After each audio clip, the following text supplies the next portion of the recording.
नमस्कार साथियों, आपका एस के ठाकुर सर चैनल में स्वागत है। आज हम क्लास 10 में त्रिभुज के 5वें सत्र में शामिल हुए हैं। इसमें हम लोग दो त्रिभुजों के समरूप होने की शर्तों को पढ़ेंगे और उसको प्रमाणित करेंगे। इस संदर्भ में हमारे पाठ्यपुस्तक में 3 प्रमेय दिया गया है, जो प्रमेय 6.3, 6.4 और 6.5 के नाम से जाना जाता है।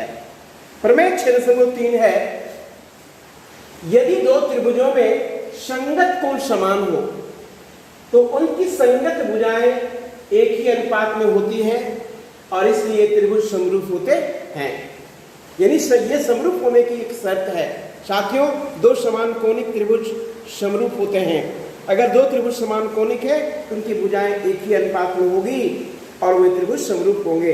तो प्रश्न अब ये उठता है कि इस प्रमेय को सत्यापित कैसे करेंगे, हाउ टू प्रूव इट। इसे सत्यापित करने के लिए साथियों पहले दो त्रिभुज बनाएंगे। एक त्रिभुज ये बनाते हैं ए बी सी और एक त्रिभुज बनाते हैं डी ई एफ। मान लेंगे कि माना ए बी सी एवं डी ई एफ दो त्रिभुज है, जिसमें कोण ए बराबर कोण डी, कोण बी बराबर कोण ई, कोण सी बराबर कोण एफ है। सिद्ध करना है कि ए बी बटे डी ई बराबर ए सी बटे डी एफ बराबर बी सी बटे ई एफ। यानी त्रिभुज ए बी सी ये समरूप का चिन्ह है साथियों, त्रिभुज डी ई एफ। तो सबसे पहला काम होगा, ये त्रिभुज बनाएंगे, इसको वर्णन कर रहे हैं कि माना ए बी सी और डी एफ दो त्रिभुज है, जिसमें कोण ए जो है कोण डी के बराबर है, कोण बी कोण ई के बराबर है, कोण सी कोण एफ के बराबर है। सिद्ध करना है कि ए बी बटे डी बराबर ए सी बटे डी एफ बराबर बी सी बटे ई एफ। यानी त्रिभुज ए बी सी समरूप है त्रिभुज डी ई एफ के। साथियों, रचना करते हैं। ए बी के बराबर डी पी और ए सी के बराबर डी क्यू काटा और पी क्यू को मिलाया। ए बी बराबर डी पी और ए बी बराबर डी पी, ए सी बराबर डी क्यू काटा तथा पी क्यू को मिलाया। अब साथियों, अब प्रमाण देंगे। अब क्या करना है, अब इससे में यहां तक बात बन गई कि ए बी के बराबर हमने डी पी काट लिया, अब ए सी के बराबर डी क्यू काट लिया। कोण ए कोण डी के बराबर है तो स्वाभाविक ये दोनों त्रिभुज सर्वांगसम होंगे। तो प्रमाण में आते हैं त्रिभुज ए बी सी एवं त्रिभुज डी पी क्यू में। ए बी बराबर डी पी, ए सी बराबर ए बी बराबर डी पी, ए सी बराबर डी क्यू, कोण ए बराबर कोण बी, इसलिए एस से त्रिभुज ए बी सी सर्वांगसम त्रिभुज डी पी क्यू। ये दोनों त्रिभुज सर्वांगसम हो गए, इसलिए कोण बी बराबर कोण पी, कोण बी के जो है पी के बराबर हो गया और कोण सी बराबर कोण क्यू, कोण सी जो है कोण क्यू के बराबर हो गया। चूंकि कोण बी बराबर कोण ई, कोण सी बराबर कोण एफ ये दिया हुआ है, इसका अर्थ ये हो गया कि पी क्यू समानांतर हो गया ई एफ के। जब कोण बी कोण पी के बराबर है, कोण बी कोण ई के बराबर है, तो कोण पी और कोण ई बराबर हो गया। कोण सी एफ और कोण क्यू बराबर हो गया, तो पी क्यू समानांतर हो गया ई एफ के। जब पी क्यू समानांतर हो जाएगा ई एफ के, तो थेस प्रमेय से सत्यापित कर सकते हो कि dp बटे de बराबर dq बटे df। dp के बराबर ab काटे हैं, ab बटे d बराबर, और dq के बराबर ac काटे हैं, ac बटे df। समीकरण फर्स्ट। साथियों उसी प्रकार ab बटे de बराबर bc बटे ef सिद्ध किया जा सकता है। इसे सेकेंड कह दीजिए। फर्स्ट एवं सेकेंड से AB बटे DE बराबर AC बटे DF बराबर BC बटे EF। इसलिए त्रिभुज ABC समरूप त्रिभुज DEF। साथियों एक बार फिर से समझने की कोशिश करते हैं। इस दोनों त्रिभुज में रचना मैंने किया कि AB के बराबर DP और AC के बराबर DQ काटा, PQ को मिला दिया। ये त्रिभुज और ये त्रिभुज में ये कोण इसके बराबर दिया हुआ है, इसके बराबर ये और इसके बराबर ये रचना किया, यानी दोनों त्रिभुज सर्वांगसम हो गया ऐसे ऐसे। तो कोण B बराबर कोण P हो गया, कोण C बराबर कोण Q हो गया। इसे कहते हैं CPCT, corresponding part of the congruent triangles.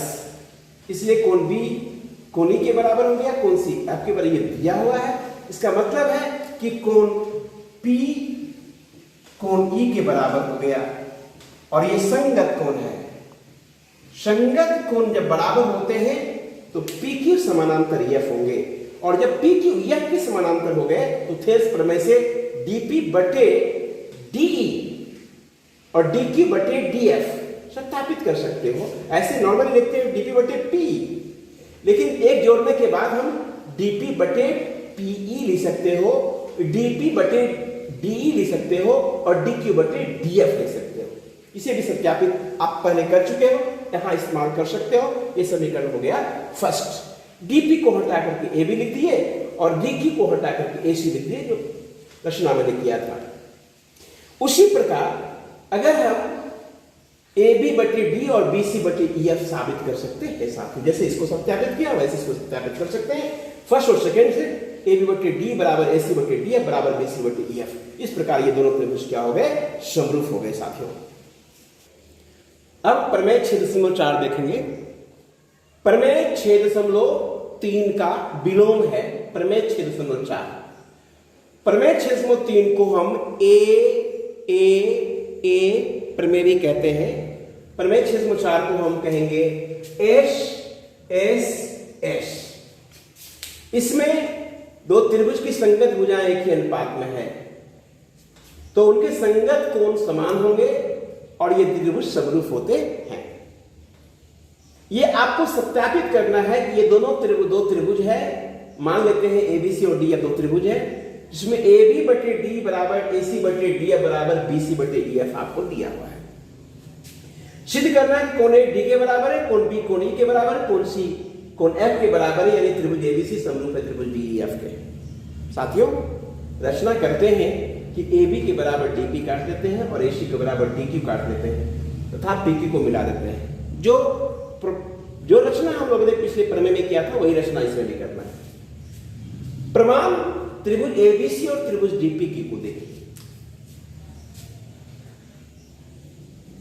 इसमें AB के बराबर DP है और AC के बराबर DQ है।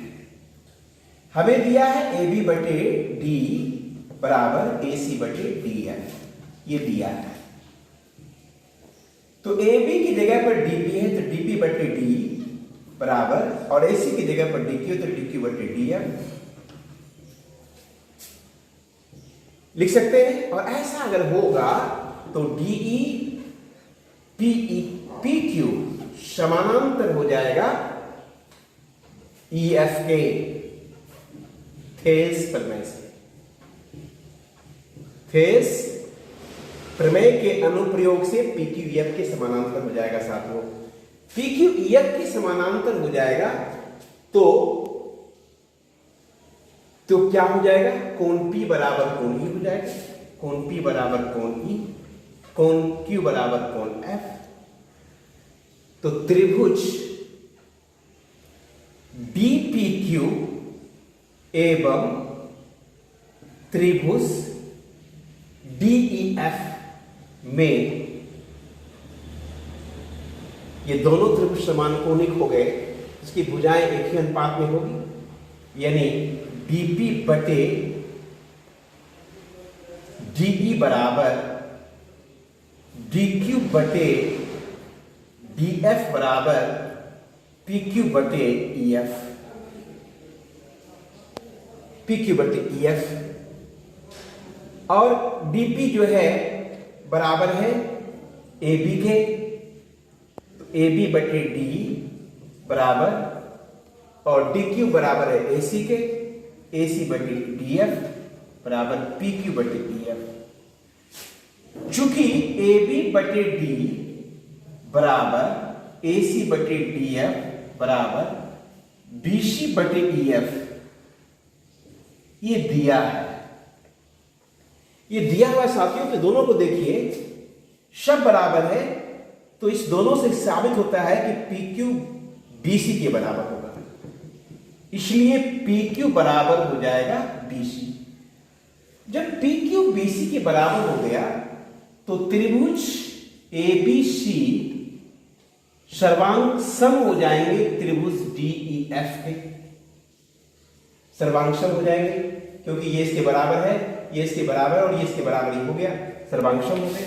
जब सर्वांग सम हो जाएगा तो कोण B बराबर कोण P हो जाएगा, कोण C बराबर कोण Q हो जाएगा, और कोण B के बराबर ऑलरेडी हमें P है, P के बराबर E है, कोण P बराबर कोण E है, कोण Q बराबर कोण F है, इसलिए कोण B बराबर कोण E हो गया, कोण C बराबर कोण F हो गया, B बराबर E, कोण C बराबर कोण F हो गया, और कोण A बराबर कोण D हो गया।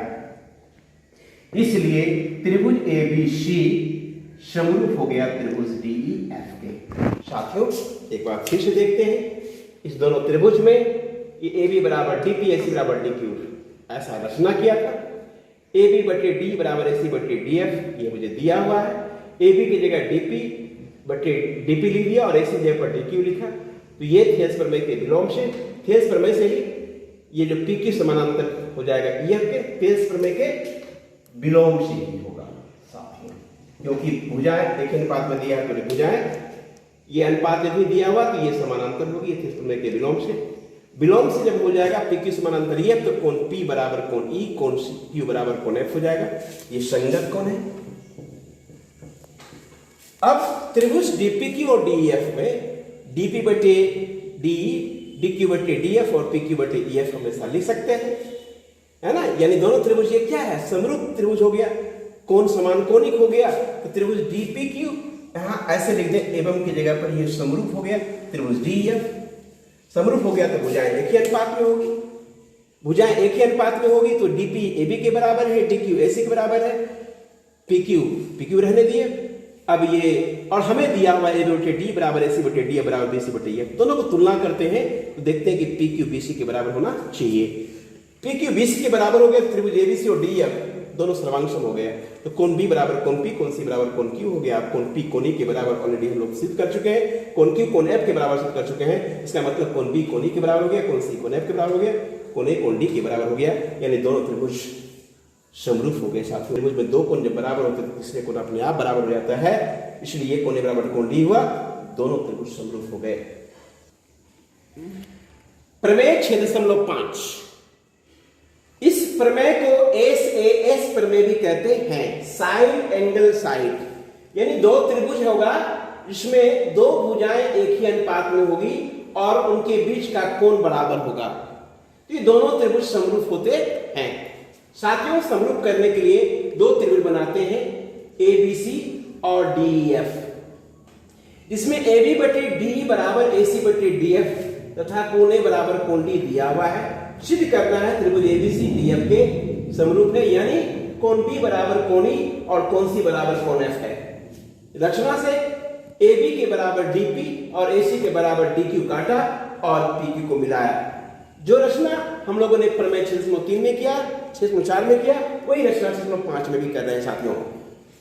प्रमाण त्रिभुज एबीसी और त्रिभुज डीपीक्यू में कोणे के बराबर कोण डी दिया हुआ है, ये दिया है। ए बी बराबर डीपी और ए सी बराबर डी क्यू, ऐसा रचना से किया है। इसलिए त्रिभुज एबीसी सर्वांगसम त्रिभुज डीपीक्यू ऐसे ऐसे साइड एंगल साइड से, इसलिए कोण बी बराबर कोण पी, कोण सी बराबर कोण क्यू, सीपी सीटी corresponding part of the congruent triangles. साथियों दिया है ए बी बटे डीई बराबर ए सी बटे डी एफ। ए बी के बराबर हम लोगों ने डीपी काटा तो डीपी बटे डी बराबर, और ए सी के बराबर डी क्यू काटा तो डी क्यू बटे डी एफ। डीपी बटे डी बराबर डी क्यू बटे डी एफ थेस प्रमेय के विलोम से, थेस प्रमेय के विलोम से ये पी क्यू समानांतर हो जाएगा ई एफ के। जब पी क्यू समानांतर हो जाएगा तो कोण पी बराबर कोण ई हो जाएगा और कोण क्यू बराबर कोण एफ हो जाएगा, ये संगत कोण है। और कोण पी के बराबर कोण बी है, कोण पी के बराबर कोण बी है, और कोण क्यू के बराबर कोण सी है, इसलिए कोण ई बराबर कोण बी और सी बराबर कोण एफ हो जाएगा। कोण बी बराबर कोण ई और कोण सी के बराबर कोण एफ हो जाएगा, यानी त्रिभुज ए बी सी समरूप हो गए त्रिभुज डी ई एफ के। साथियों फिर से एक बार समझ लेते हैं। इस दोनों त्रिभुज में कोण बराबर कोण डी रचना से दिया हुआ है, ए बी बराबर डी पी और ए सी बराबर डी क्यू रचना से किया है, इसलिए सर्वांगसम हो गया। इसलिए कोण बी बराबर कोण पी, कोण सी बराबर कोण Q, C P C T है। हमें ए बी बटे डी बराबर ए सी बटे डी एफ दिया है, तो ए बी बराबर डी पी और ए सी बराबर डी क्यू लिखने से डी पी बटे डी बराबर डी क्यू बटे डी एफ हो गया। इसमें के विलोम से डी पी क्यू समानांतर एफ हो गया, तो कोण पी बराबर कोण ई और कोण पी के बराबर कोण बी है, इसलिए कोण बी बराबर कोण ई हो गया। उसी प्रकार कोण सी बराबर कोण एफ हो गया। कोण समान बराबर हो गया, इसका मतलब दोनों त्रिभुज समरूप हो गए। साथियों इस तरह से आपने एक क्लास में तीनों प्रमेय को सीखा है, सरलता पूर्वक सीखा है। हमारे साथ जुड़िए और गणित ज्योमेट्री को बहुत सरलता के साथ सीखिए, बहुत सहजता के साथ सीखिए। फिर हम आपके लिए इसके एग्जाम्पल्स और एक्सरसाइज सॉल्यूशन लेकर के आ रहे हैं अगले सत्र में। तब तक के लिए नमस्कार।